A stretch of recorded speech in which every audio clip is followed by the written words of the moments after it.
नवरात्र के पहले दिन माँ शैलपुत्री, माँ दुर्गा, सभी जो 9 देवियाँ हैं उनका आशीर्वाद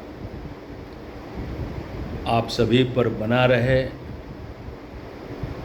आपको नवरात्र की ढेर सारी शुभकामनाएं। बच्चों के उज्जवल भविष्य की कामना। आइए आज हम लोग एक छोटी सी कहानी से कुछ सीख लेकर अपने जीवन में उतारने का प्रयास करें। कहानी का शीर्षक है सफलता का श्रेय किसे मिलना चाहिए। और मैं चाहूँगा भी कि कहानी के एंड में उसमें पूछे गए प्रश्न का उत्तर आप ज़रूर दें। प्यारे मित्रगण, अभिभावकगण एवं प्यारे बच्चों, एक बार संकल्प, बुद्धि और बल तीनों में झगड़ा होने लगा कि जो सफलता हमें मिली है उसका श्रेय मेरा है, मेरा है, मेरा है। आपस में झगड़ने के बाद ये तीनों लोग सरपंच नियुक्त करने के लिए विवेक के पास गए। विवेक ने कहा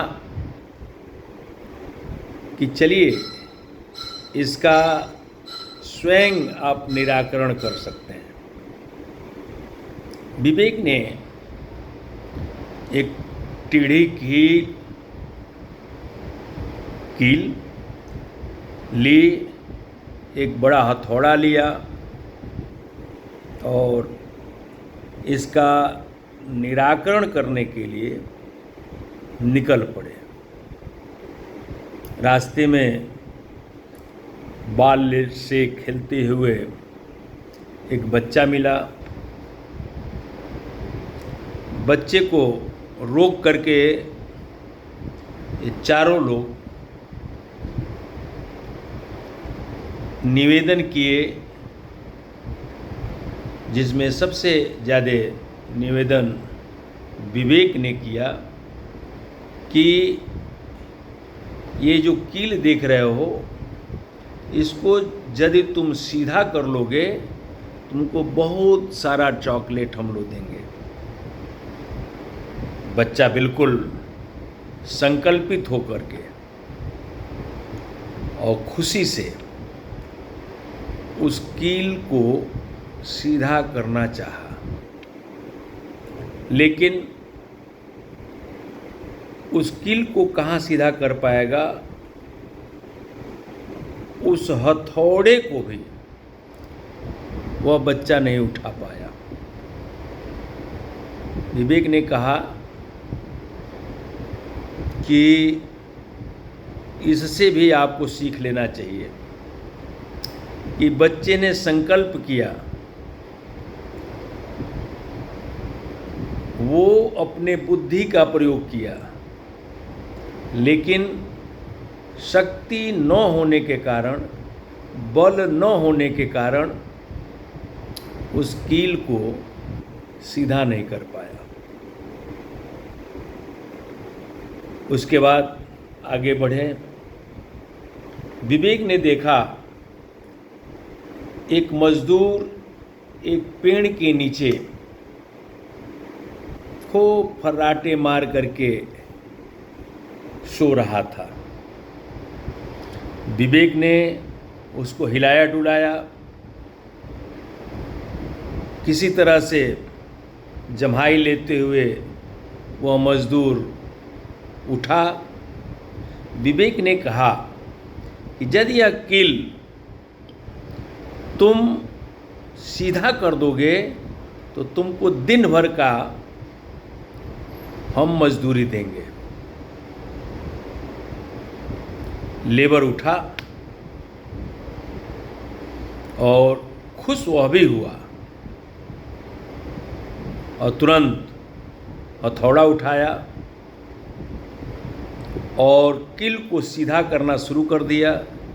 लेकिन कभी इधर हथौड़ा गिरता था, कभी उधर हथौड़ा गिरता था। हथौड़ा तुरंत फेंक दिया और पुनः जो है वो सो करके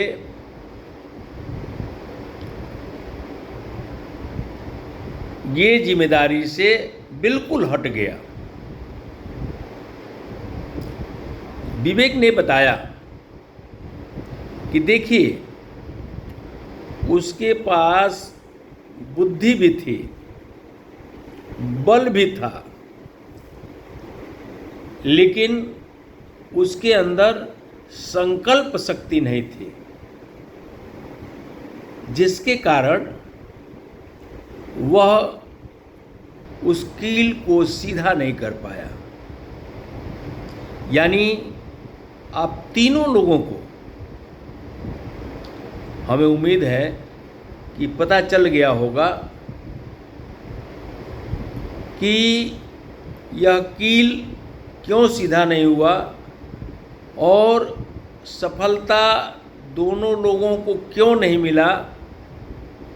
तो उसमें आप पाएंगे कि एक के पास संकल्प शक्ति था, बुद्धि भी था, लेकिन बल नहीं था, जिसके कारण वह कील सीधा नहीं कर पाया। एक के पास बुद्धि भी था, बल भी था, लेकिन संकल्प शक्ति नहीं थी, जिसके कारण वह अपने मिशन में कामयाब नहीं हुआ। कहानी में आप सभी को यही बताना है कि इस कहानी से आप क्या फीलिंग कर रहे हैं, इस कहानी से आप क्या महसूस कर रहे हैं, जिसके कारण उन तीनों का झगड़ा समाप्त हुआ। क्या आपके जीवन में ऐसी घटनाएं हों तो आप ऐसा कर पाएंगे। इस कहानी से आपको जो सीख मिली हो वो कमेंट के माध्यम से हमें अवश्य बताइए, तभी ये माना जाएगा कि इस कहानी से आपको कुछ लाभ मिला है। बहुत बहुत धन्यवाद। पुनः एक बार आप सभी को नवरात्र की ढेर सारी शुभकामनाएं।